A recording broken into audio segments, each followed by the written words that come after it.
Caminando descubrí el dolor de mi país, caminando con los pies en el barro. Caminando conocí al experto, al aprendiz, fui buscando lo sutil, lo bizarro.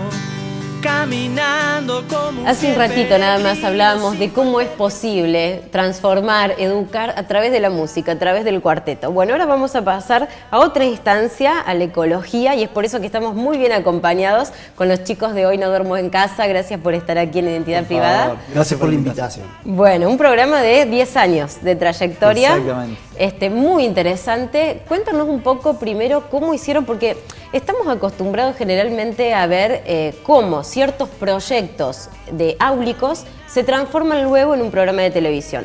En este caso, ustedes empiezan con un programa de televisión y están haciendo actualmente capacitaciones en las escuelas. ¿Cómo fue todo ese proceso interno? Bueno, lo conversábamos hace un ratito, ¿no? Nosotros nos agarra por sorpresa con el paso del tiempo del programa, al tercer, al cuarto año, nos empiezan a llegar mensajes a través de redes sociales de docentes que veían en nuestro contenido la posibilidad de transmitir cosas que quizás ellos las transmitían, por ejemplo, a través de los libros. Entonces, el programa, las imágenes de cosas que a veces es muy difícil de transmitir, servía eso. Sí. Empezamos a ir a lugares donde normalmente a nosotros nos era difícil conseguir información de ese lugar.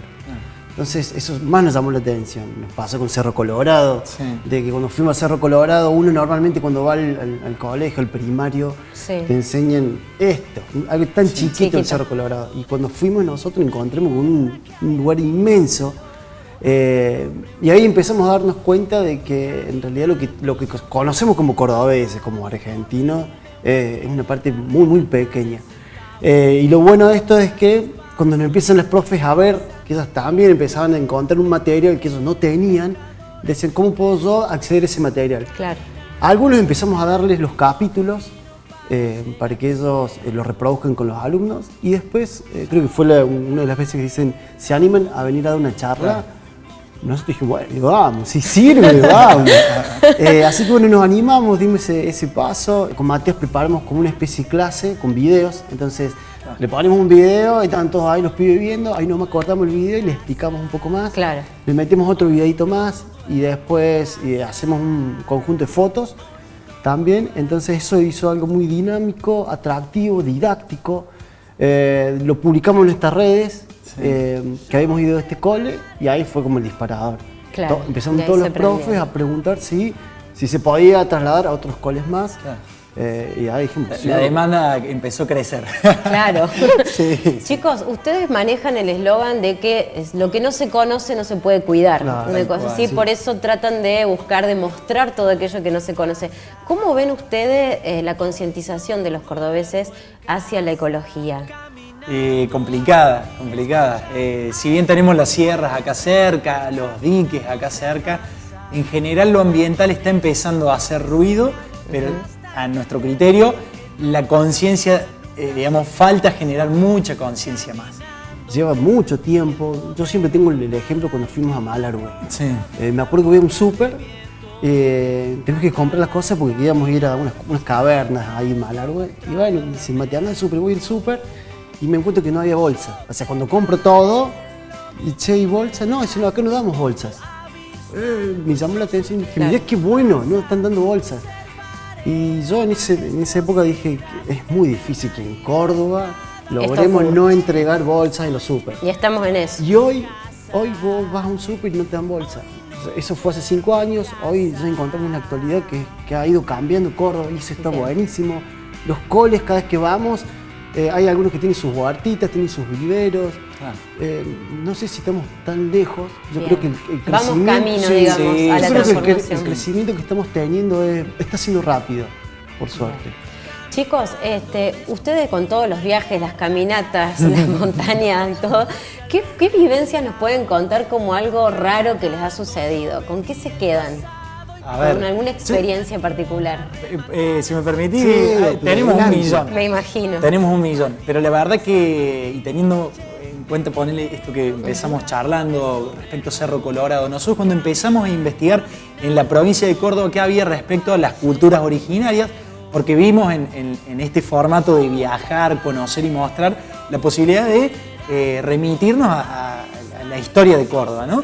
Entonces empezamos a investigar un poco en el territorio cordobés que había respecto a las culturas originarias, a Cerro Colorado y otros lugarcitos parecidos, y nos encontramos que esto que es Cerro Colorado en el inconsciente del cordobés, de que es el lugar en donde todo ocurrió respecto a los Comechingones, por ejemplo, empezamos a darnos cuenta que había muchos otros lugares con un valor arqueológico similar a Cerro Colorado en esa magnitud, ¿no?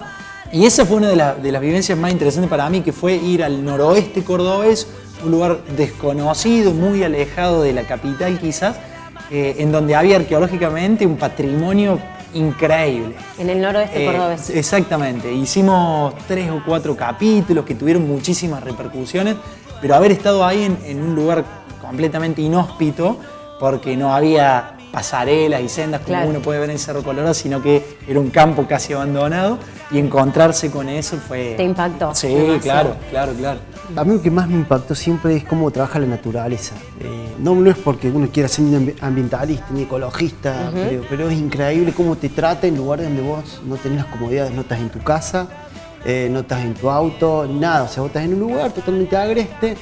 Y los comportamientos que va teniendo nos demostró una vez, creo que fue en la 4ª temporada, recorrimos un salar que estaba en Santiago del Estero, y cómo se comportó la naturaleza en esa vuelta fue increíble. Fue, creo que, el peor viaje que hemos tenido. Claro. Se nota que aman lo que hacen, realmente. Sí. Se nota mucho. Si no fuese así, no hubiésemos llegado. Claro que sí. Se nos termina el tiempo, pero déjennos un mensaje para todas las escuelas que nos ven, todos los alumnos que nos ven. Un proyecto fácil, a corto plazo, que puedan tomar las escuelas, por ejemplo. ¿Qué podrían hacer para contribuir a esto de la ecología? Bien. Mira, yo creo que en esto lo va a decir Mati, pero vamos a coincidir los dos, seguro. No sé si estás pensando. Vétele. Nosotros estamos, por ejemplo, en la idea de crear viveros. Sí. Bien. Todos los colegios pueden hacer un taller para crear viveros. Es algo muy sencillo, fácil, no requiere mucho espacio.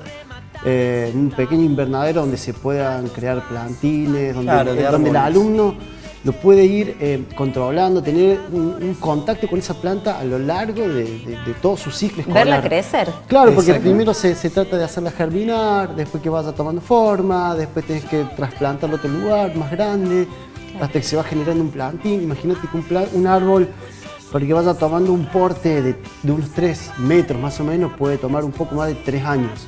Claro. Entonces imagínate que ese alumno en contacto con esa planta le puede hacer un seguimiento tan minucioso a lo largo de su ciclo escolar, que lo que logras es el alumno una empatía con el ecosistema, con las plantas, que es un vínculo que se traslada. Pues se lo traslada a los hermanos, a los padres. Totalmente. Y hay una crisis grande a nivel bosques en Córdoba, hace falta la generación de plantines, de arbolitos nativos. Por eso es muy interesante que las escuelas puedan sumarse a un proyecto donde los alumnos tienen un seguimiento. Chicos, muchísimas gracias por haber estado aquí con nosotros, y esperamos que todas las escuelas presten atención.